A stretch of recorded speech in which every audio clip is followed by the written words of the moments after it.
Okay, may inayos ako na isang freezer. Cheese type. Ito yung brand niya. Tapos, inverter to. Inverter na unit. Complaint ni customer. Awareness na to, no awareness. Complaint ni customer, ayaw tong lumamig.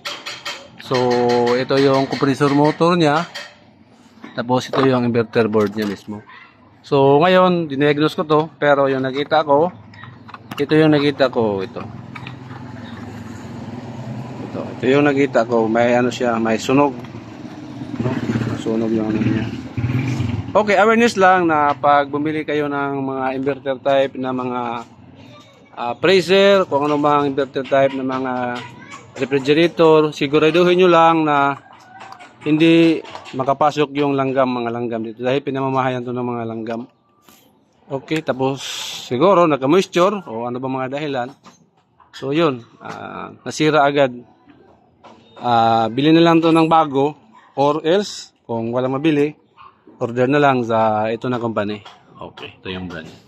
Okay, advice lang, no? Kung gusto nyo nito na mga unit nito, siguraduhin nyo lang yung bahay nyo wala talagang langgam. Okay, ladies and everyone, thank you for watching. Any queries regarding ng mga unit?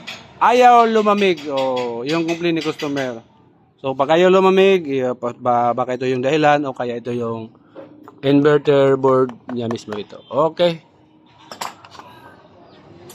Electronic controls o digital. So, pag digital, pag mapasukan ng mga langgam, nako, wala na. Media.